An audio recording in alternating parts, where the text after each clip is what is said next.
What's up, everybody? Welcome to episode 423 of Opinions May Vary. I'm your host, JR. As always, joining me is my wonderful co-host, Alex. Hello. I called you wonderful. Did you hear it? Thank you. It was pretty nice. It was pretty nice. I wasn't expecting to thank you, but it helps. We have a really fun episode lined up this week. We have two guests waiting patiently once I'm done vamping on the internet, waiting for me to stop. This week, we are joined by game designers Eric McCoy. Hello. And his partner, Justus Meyer. Hey there. And the two of you work together, and you have created this thing that we're going to be talking about today called Doomlings. So first off, I want to say thank you both so much for coming on. This means a lot to us. We've actually been planning this episode for quite a while. We've been trying to line up, there's going to be a Kickstarter launching in a couple weeks and couple days, and it should be a lot of fun. Sure. A couple days. Excuse me. The timing is perfect. I know exactly what I'm doing. Alex and I even talked about this beforehand, but I forgot it already. It is around the corner. It is right around the corner. And it's going to be a good time. So again, thank you for coming on. Let's talk about Doomlings.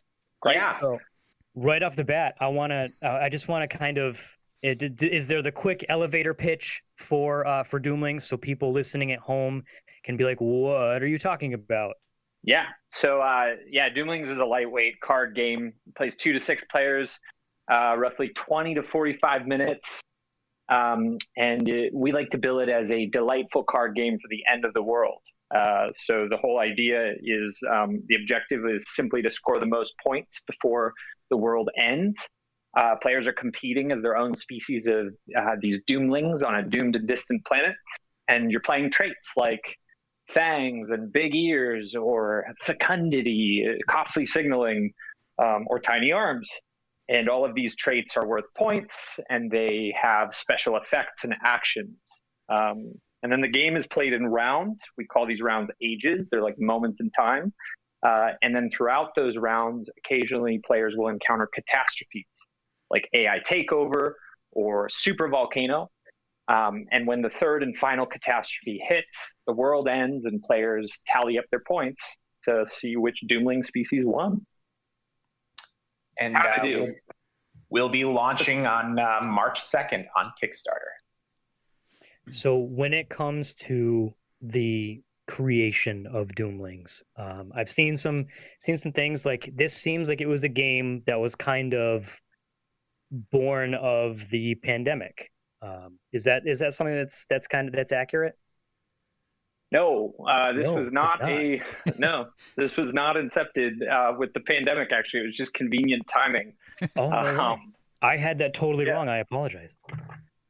No, that's okay, and that's the natural assumption, right? Is actually, so my brother Andrew and I, we had been playing. We're big gamers, but we over the holidays like to play with our family who are not necessarily the more enthusiastic gamers, and we're playing things like Sushi Go and Guillotine, which are fun, but it's hard to retain our interest after a few playthroughs.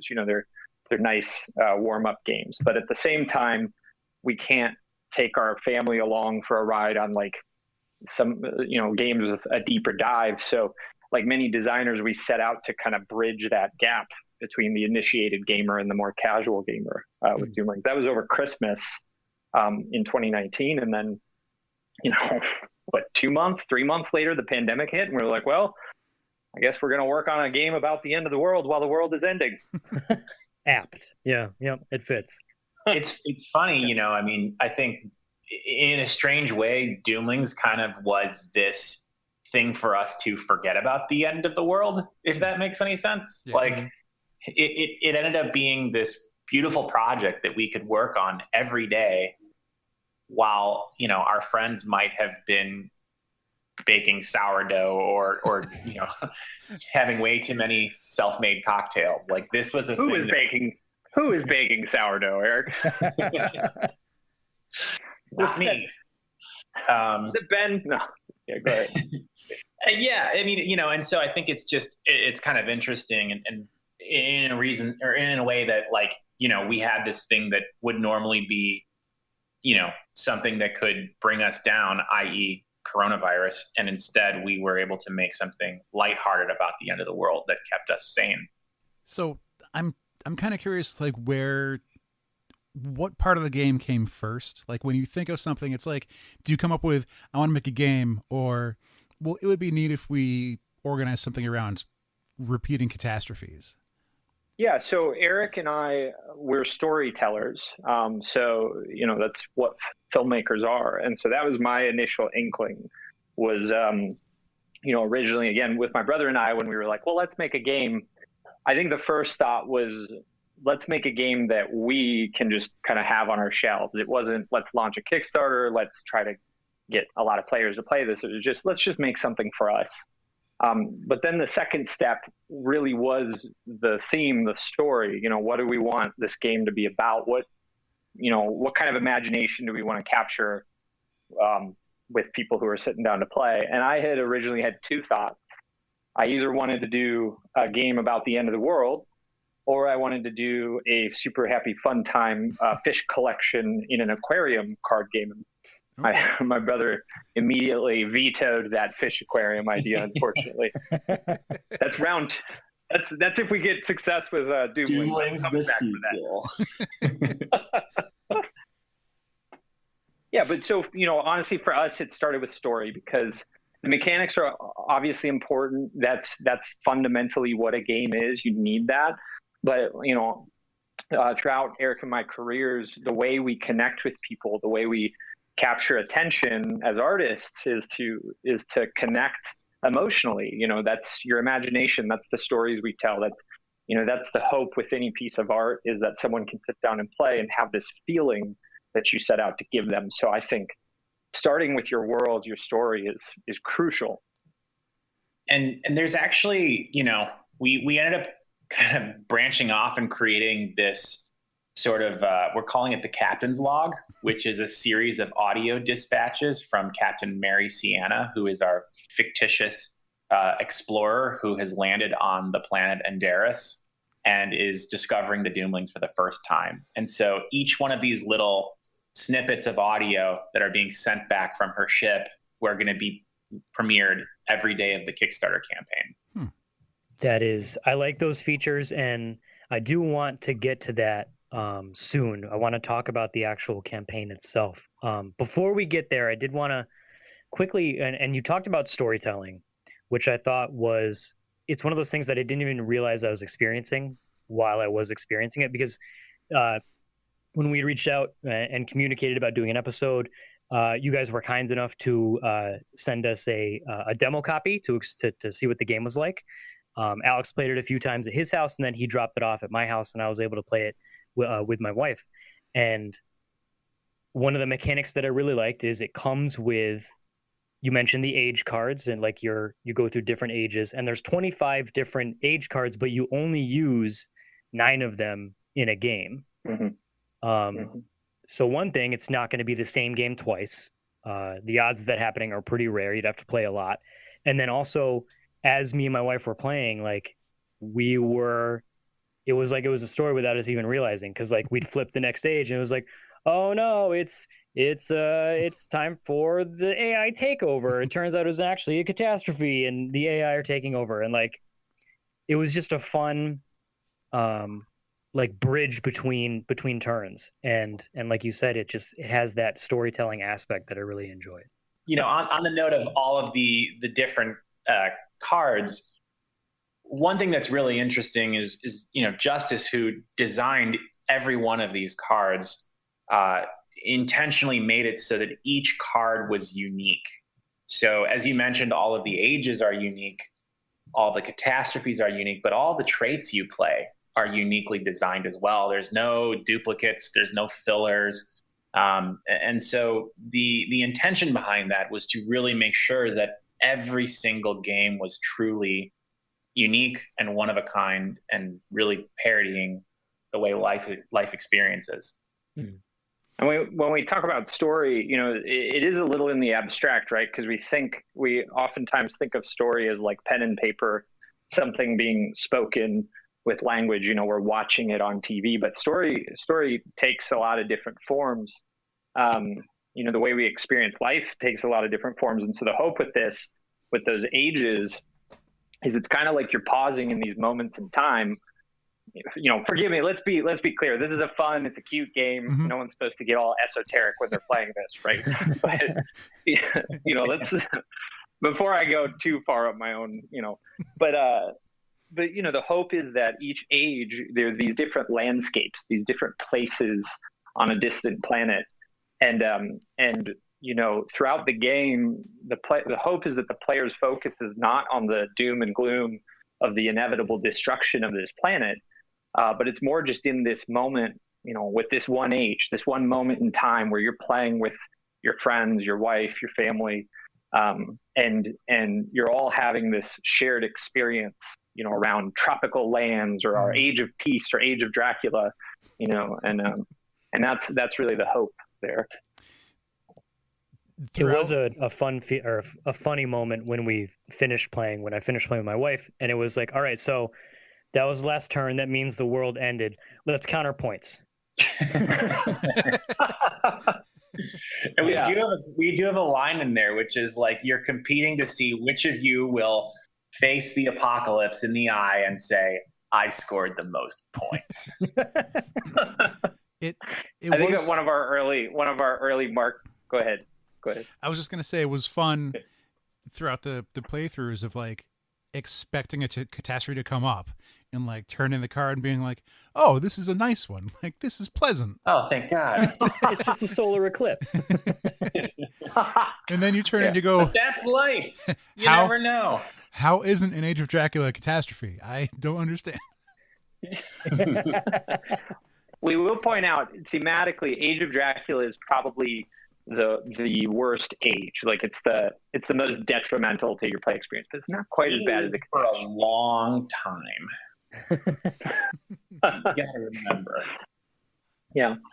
But yeah, one of our early marketing tags for the game was actually it had something to do with like play traits, score the most points by the time the world ends. This is what your life has come to. So, I don't think I was aware of that one, Justice. That was really early on. I mean, because we've always tried to take this kind of, we have a card in there called optimistic nihilism, and so we've tried to take this approach that kind of suggests, look, maybe nothing matters, maybe or maybe it all matters, but how are we supposed to know?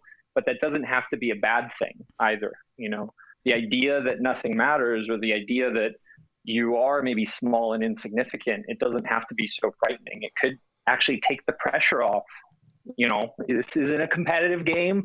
You don't have to be the best in the world by the time it ends. Maybe you can just enjoy it while you're playing. We like to think of it as like, it's the end of the world and I feel fine. Optimistic nihilism is in my notes. That was a card I was a fan of. And awesome. And it's what you just said about the marketing reminded me of the green card Deep Roots with the flavor text that said, I've discussed the weather with my neighbor. This is now my forever home. Which I feel like is something that, like JR said to me, is like, started past 4 episodes about the weather. I'm old now. Yeah. Yeah. That was a sign. Yeah. And we should also give a quick shout out to Chris Spela, who's a brilliant writer who's helped us collaborate in coming up with a lot of those really clever quotes that you'll see on the cards. We love to one up each other and what about this, what about that, but Chris has a lot of these just rattling around in his head there. So shout out to Chris Spela. He's one of our core set of 4 people. He's really been with this game since the very beginning, back when everyone thought this was ridiculous. Who just goes out and invents a card game? You're wasting your time. He was like, no, this is cool. Let's make it. All right, fun. Okay, so Chris is the bad influence on us. I want to stick to this while we're here. I wasn't sure where to put it in, but since we're here now, we'll keep going. I think most of the gray cards have been my favorite, like the Chimera, where Dad is Italian and Mom is a tall lion. That really got me. And how confusion is -2 points. So with these, go ahead. Yeah, and for people listening, I think for context, so every trait is worth points in some way, but not all traits are created equal. You're going to get traits that are just not as good as some. Confusion is, without argument, the worst card in the game. Now, it still has its use. There are reasons you might play it, but Confusion is a colorless card, so it can't benefit from. We have these color combos you can make. It has no effect, and it's simply -2 points. And the flavor text is, you may be asking yourself, why does this card exist? Now, I will say, from a strategic perspective, you can also, there are cards that allow you to play your traits into another opponent's hand, or into another opponent's trait pile, excuse me. And so Confusion actually is a really fun one if you pair it with another kind of mischievous card and you end up playing it into an opponent's trait pile. So there's actually some thing going on there to hint at. So as you're either coming up with the trait abilities or even just the names of the cards, the flavor text, is this stuff where you would sit there and have brainstorming, or would you come up with it randomly and have to like jot down notes or email them to each other just so you could remember them and be like, well, maybe this is good, and are there moments of this is too stupid, we can't put it in, but I really want to have the late card saying, sorry, I'm late.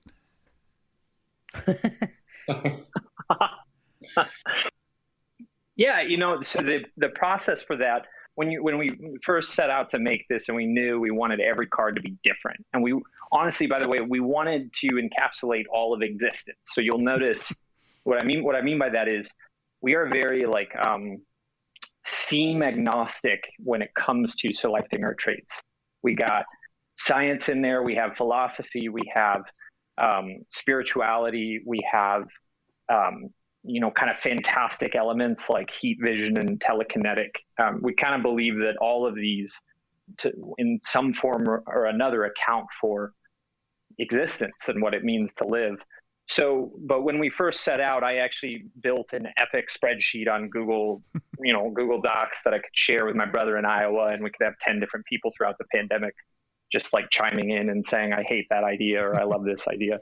And then as it fills out, sometimes it just, sometimes it's a funny picture we want to see. Sometimes it's an idea that, like a trait idea that is just interesting, like chromatophores are the skin pigment in an octopus skin, and they link up with their neural pathways within their arms. It's almost like they have brains connected to them.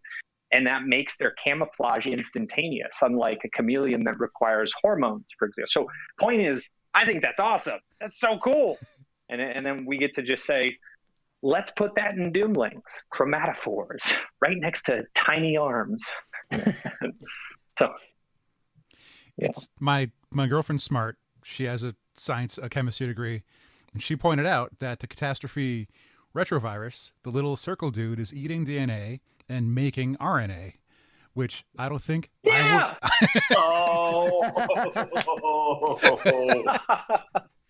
I wouldn't have noticed, but she pointed it right. She's like, oh, look, like this is cute. I'm like, what's happening? I don't. And I think marry that girl.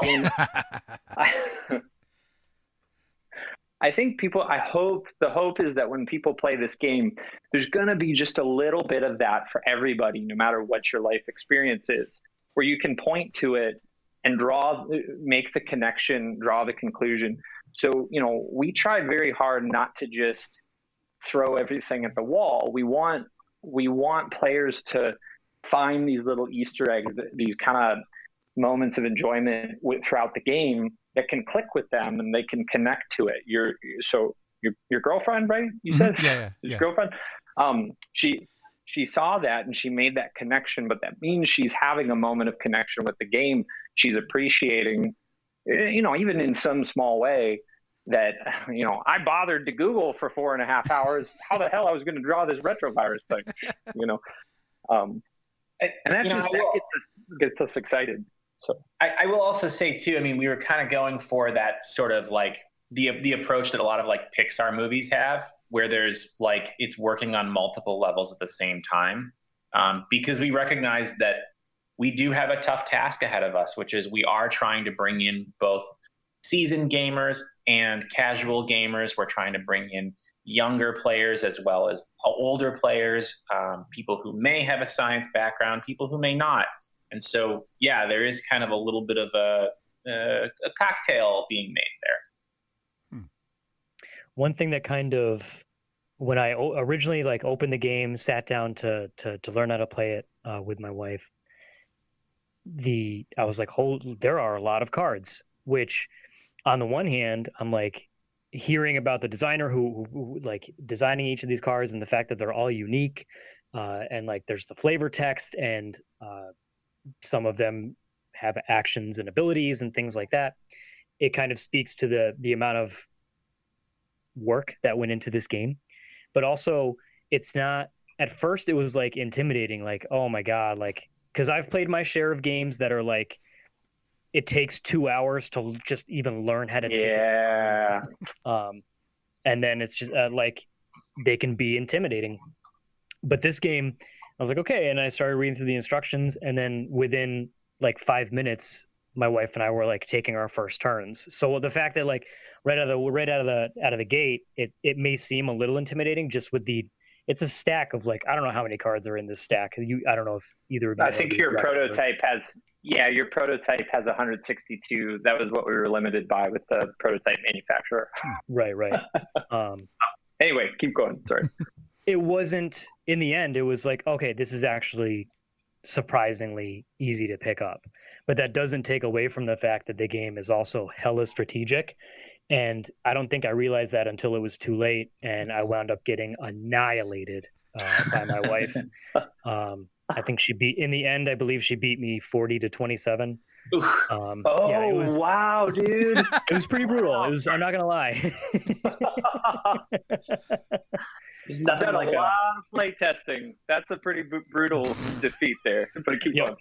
I will say there's nothing like a good spanking to make you motivated to come back and win the next round. Yeah. That's how I learned how to play. It also doesn't help that my wife is much smarter than me, and she avoids playing games because she's like ultra competitive. So she just stays away from it because she knows like, I'm going to get too into this, and I'm going to need to beat you, and I'm going to need to beat you badly. So she typically stays away. And like, this is one thing that I definitely did want to point out, in that she doesn't game very often. But after we finished playing, because I was like, "Hey, we have to play this game. Can you learn how to play this with me?" She's like, "Yeah, sure, whatever." After we finished playing, the first thing she said was, "So you said it's on Kickstarter, right? We're going to back that?" And I was like, yeah, I mean, I had fun. Did you? She's like, yeah, that was a lot of fun. She's like, I can see myself playing that on vacations and like with friends. Yes. Like, she's like, we're gonna have to get that game. And like, I swear to God, Eric and Justice are not paying me to say this. I have received no compensation whatsoever, besides a demo version of the game to try out, which they might be expecting it back for all we know. But no. That is yours to keep. But please still back us, because we need exactly. Yeah, yes, please. But it says a lot. My wife's vote is not easy to win over, and I feel like this one was what was an easy decision for her. Even after just one game, it was like, okay, yes, that's the game. We're gonna get that game.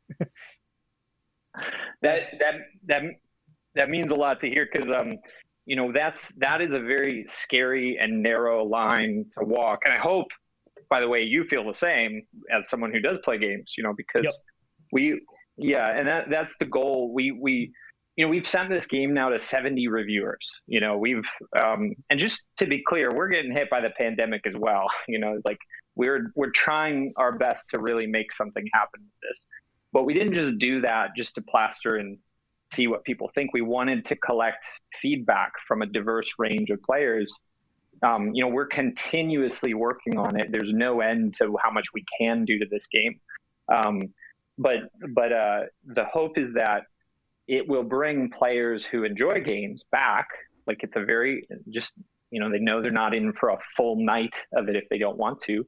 But it's also something, as your wife said, you can take with it, take it with you just for a holiday with the family. You can take it on a camping trip. It's just cards. We resisted the urge to put any components in because we just wanted you to feel like you don't have to think too hard. You can just open this up, have a good time, step away from the phone for a moment, and then go back to whatever you're doing. This is not a whole night sucker if you don't want it to be. So I can see it being the kind of thing where you and your friends around could just take it out and start dealing or start setting up the age pile and not having to be like, oh, is this what's happening now? Like everyone just gets it and you're just ready to get your cards and start playing your traits and start flipping the ages. And I could see that not being like, well, let's take a vote. Who do we want to play Secret Hitler again, or do we want to do something else? And it just being like, just shut up, we're doing this now. Yeah. Well, and what's interesting is like when I watch people play for the first time, there's also this fun like bonding experience where people are like, wait, what did you get? And they're like reading each other's cards as they're playing them. Mm-hmm. It's just kind of a fun little thing that like you can see like the connectivity happening.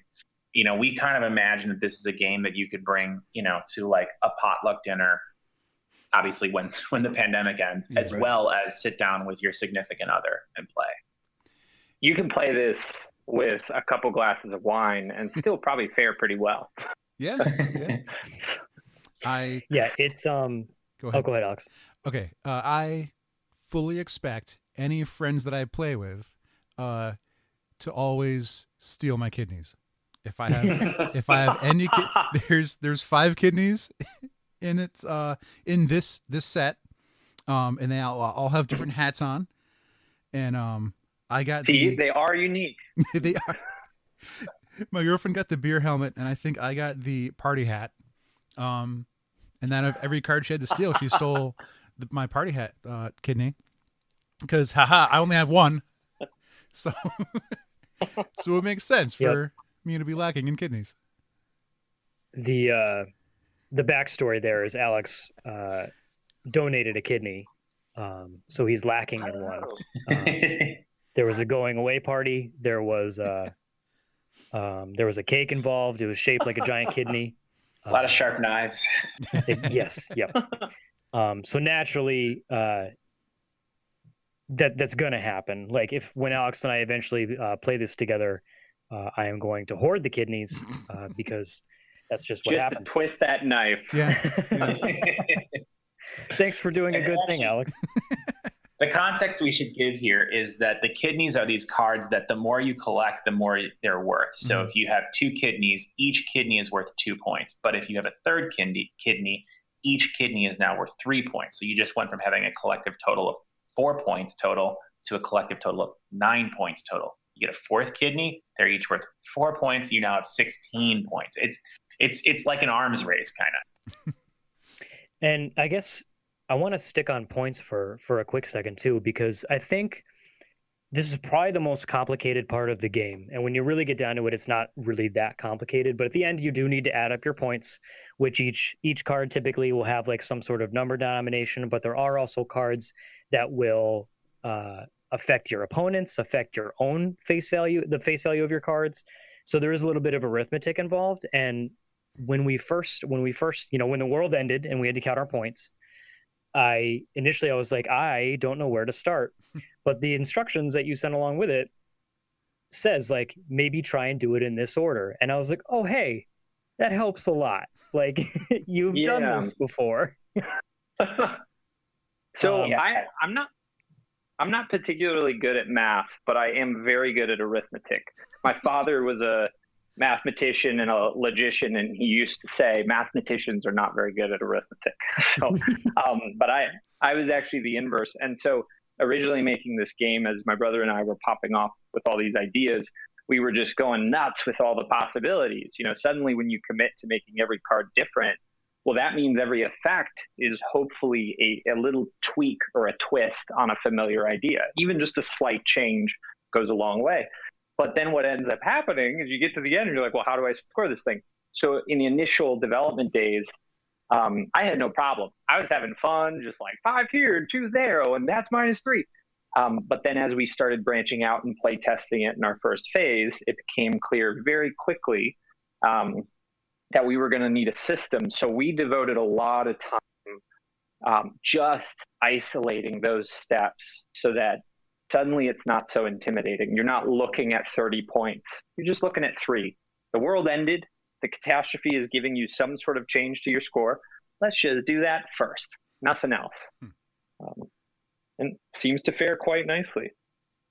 I wanted to, because we've been talking about the actual game itself for some time now. I did want to touch on the actual Kickstarter project.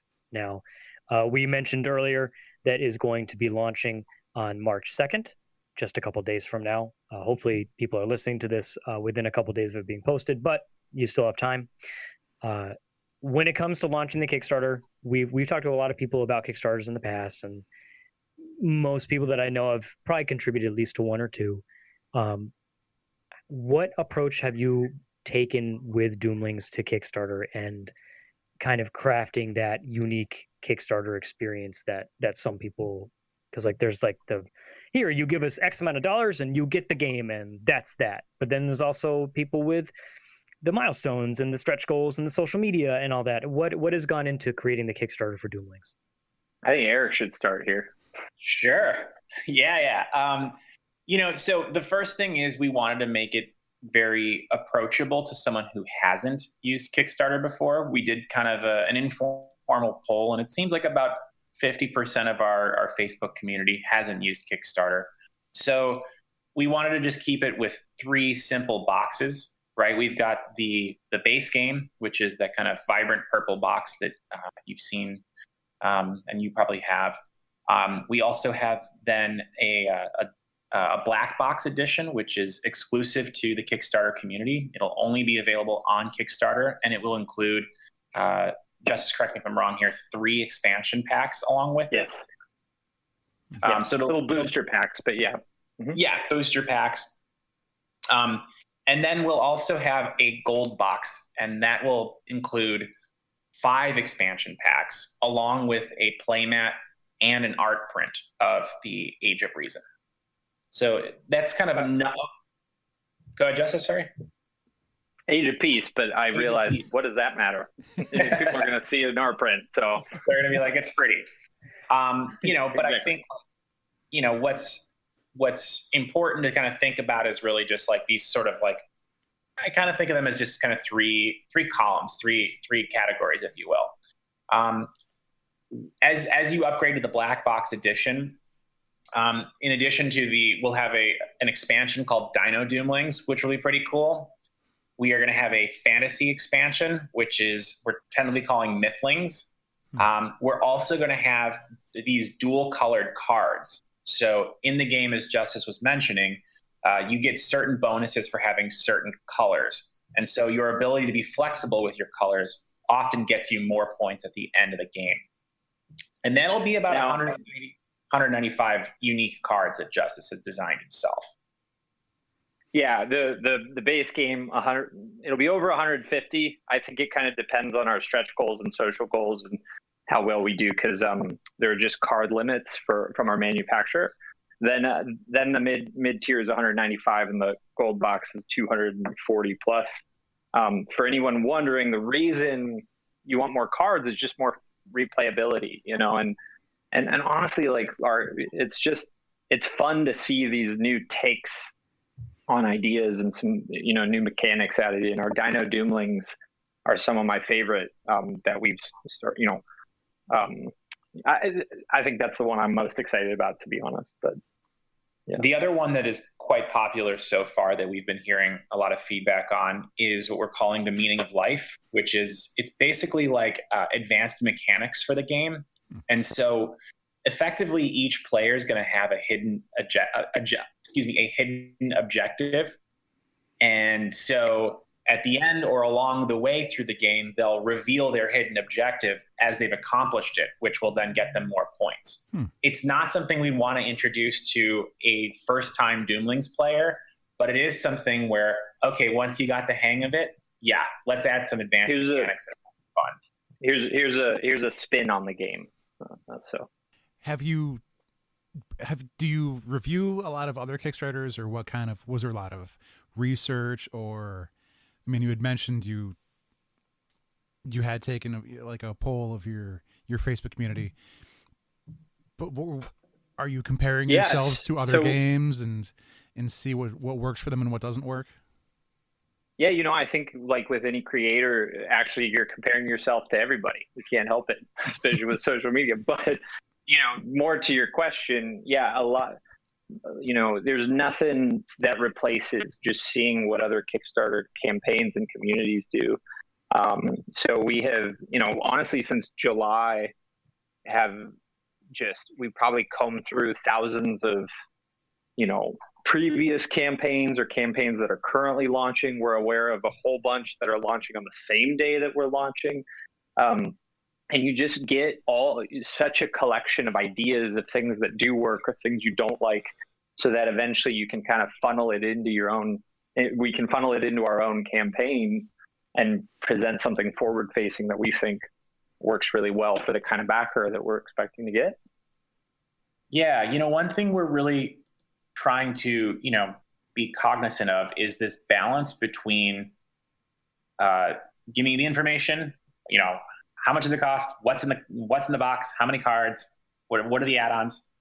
And the story, which I think is also equally as important.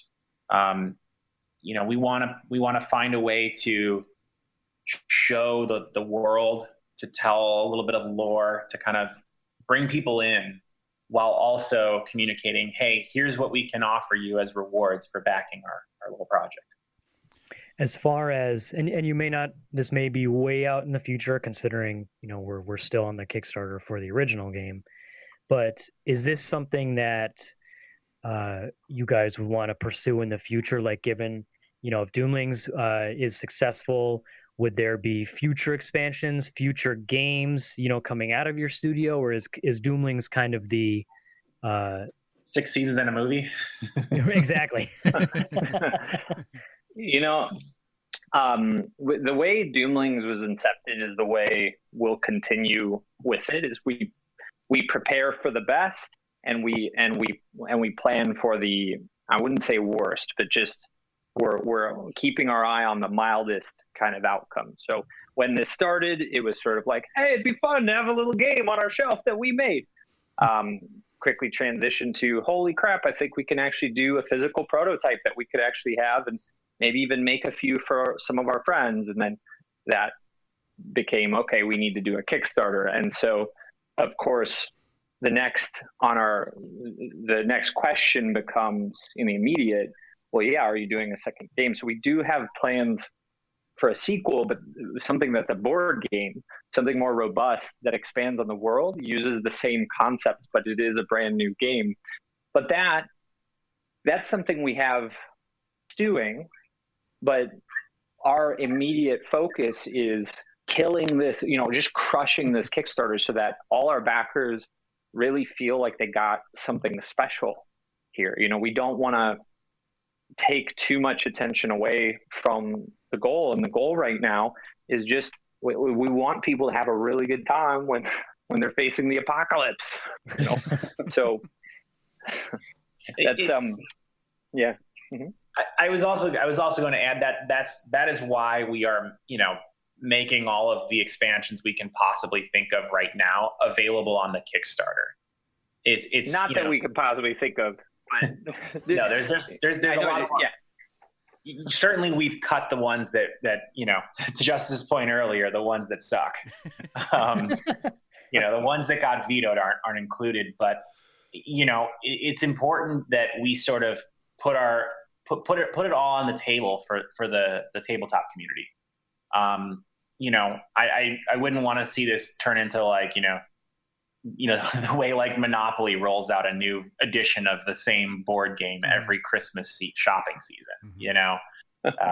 we definitely want this to be kind of inclusive and available right now, as much as we can. Because again, Justus is the sole designer of this. Like, he taught himself Illustrator to make these cards. So it's not like we have a team of artists that can bang out, another 400 cards. Like, Justus is not sleeping, ladies and gentlemen. Well, neither are you, Eric. No, we're in it together. This is very true. This is I am running around in circles mentally. So, but yeah, I mean, I think just to go back to that, like, yes, we have thought about how do we deliver something just as good and or better than Doomlings if this were to go to the moon. But right now, the primary focus is making sure that we deliver the best possible card game to our backers. Right. One of the things that I find interesting is how I forget that it's not always simply the monetary goals when I see the social media goals pop up. And those could be stretch goals or just like, no, we're asking for, 500 followers on Facebook or this many followers on Instagram. Is that more of a way to get more eyes on your product, or a way for potential backers to feel included when you have the extra cards involved? I think it's both. Go ahead, Justus. Sorry. No, you got it. Well, so yeah, it is a way to drive awareness. Certainly, we want to make sure, because I think what's the goal is not just that we hit our goal, but really that we can get as many as many copies printed as possible, because it does reduce the cost and it allows us to add extra stretch goal items that we have planned. We've got ideas for different types of treatments to cards that open up. If we have if it's like the difference between 1,000 backers and 2,000 backers, mm-hmm. let's just say. The other thing too, though, is social goals give people a sense of like something they can do, right? Like, if I'm backing something on Kickstarter and they're like, well, if we hit another $5,000 in sales, like, I don't have $5,000 that I'm just going to pony up to make sure we get that one really awesome stretch goal thing. But if there's a stretch goal tied to socials, I can share this post. I can, talk about it with my friends. I can ask them to support this. And I would feel motivated because it's something I can do for Doomlings. Mm-hmm. So and they are tied, right? I think, energy equals backing, and it's sort of, it's all included, but, to be able to include the social side of it, I think is really empowering. The other thing about the social goals versus the stretch goals, there's a monetary consideration about what we can add. We've mentioned before, again, 1,000 backers or 2,000 backers, very different price points. So there is just a practicality. It is really hard to plan on your Kickstarter. Well, what will I be able to do? Because if we promise so much and we can't afford it, well, we're letting people down. But if we don't promise enough, well, we're not making the game. Sorry, if we don't internally commit to enough, we're not making the game as good as it really should be. This is not we're not just trying to make money off of this. We want, that's always the hope, but we want to see a killer product on other people's coffee tables that they want to play. So it's that's the consideration with stretch goals. But with social goals, what I really like about that is we're getting this added benefit of people putting eyes on our content and giving us feedback. It makes us feel so awesome that both of you can take it to your significant others. They can sit down and they can say, wow, that was really fun. We really enjoyed that. But that didn't come because my brother and I and Eric and Chris were off just like in a basement by ourselves workshopping this until we felt good. That came because we've had thousands of different kinds of people play this, adults, kids, men, women, gamers, non-gamers, we've really tried to put it out there. And so we're going to continue doing that. And social goals just mean we're going to get more eyes, more feedback. It doesn't mean every comment makes it. It doesn't mean every idea is the right idea, but it's all, it all keeps pushing towards this game that will be loved by by a wider range of people. Here's a great example. We just had someone post on our Facebook the other day, hey, it'd be really cool if the way you started the game is everyone drew 5 cards, you keep one and I don't know that person. That's amazing. I mean, like, yeah, let's test it out and see if it works. You know, that's fun. It's really opening us up. I mean, we started this little it's like a Doomlings community group, and we're like up to like 900 and something followers at the time. I don't know exactly, but it's like there are 900 people out there that care about Doomlings. I don't have 900 friends. Like, that's awesome. That's amazing. You know, and so things come out of that like beehive where people are, you know, and sometimes we're just posting funny tabletop memes too. Mm-hmm. You know, it's not all about talking about Doomlings. But things come out of it that are beautiful and organic that you just can't plan for. And I did want to briefly talk. We touched on it a little while ago earlier in the episode with kind of pandemic just ruining everyone's year, but it seems like your team has managed to adapt to that very well. You mentioned that. Did you say something like there's 70 copies out there? Yes. There's more than 70, but there are 70 reviewers. We've probably sent, all told, we'll probably have sent out 130. And let me just tell you, I'm eating SpaghettiOs for months. So, you know. You know, but it's in several countries, including Kazakhstan. We just got a review from Kazakhstan, and it was nice. Nice. And I think that speaks a lot to, like, it's really easy to just, and we touched on this in our last episode too. We talked with someone who has used the pandemic to help people as opposed to just sit around and wait for it to end. And that's what you could have done. You could have been like, well, you know what? We have this idea for a thing, but maybe we'll wait until this is over so we can play test in person. We can bring it to conventions. We can get in person. Like, you could have easily done that. I don't think anyone would have faulted you, but you decided not to, and you sent out copies, and you have a community put together for a game that's not even out yet. I think it speaks a lot to the drive and the motivation and your ability to adapt to a horrifying circumstance. And there are surprising resources out there, just as like a lot of the world is figuring out how to adapt their work to Zoom, for example, or, you know, Google Hangouts or Meet, you know, or even, you know, recording a podcast on Discord, right? Right. The thing we found too was a Patreon called GameStructure.com. This guy who I think just as his thesis project built a board game simulation website. And in the early days, I was paying $5 a month for his premium package. And he says it right there in his privacy policy. Or his licensing, he doesn't own anything you do. And I was able to just upload my images and simulate the play experience. Granted, a game that should take 20 minutes took like an hour, you know, because you don't get to just play a card. You have to click the button and then, whoops, I sent it to the discard. Let's click that again. But we figured it out, you know? So before we even had physical copies, the pandemic made it so that I couldn't actually just make stuff on paper and take it to my friend groups. It forced me to do some research and find another way. And that other way, in some ways, ended up being more beneficial because it meant I wasn't playing with my immediate friend group. I was playing with my cousin's friend group and my brother's friend group and my sister's friend, you know, just people across the country. So I think with that dilemma, it ended up being a pretty big benefit having to figure out how to adapt. I think the other thing that has come out of the pandemic in talking with other creators and artists, it sort of gave us all a pause where the world just got less noisy and we could focus on that one thing that we'd always wanted to do and had an inkling we were capable of doing it, but never had the mental space to do it.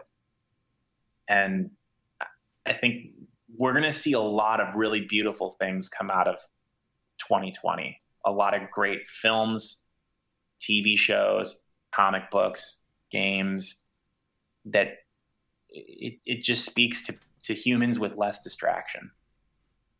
I think a lot of people have learned to cook. really well. Not me.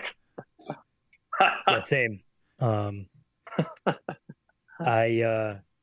very excited for this project. I think that kind of goes without saying, even just from the couple games that I've played myself, just with the prototype that you guys were again, thank you for doing that.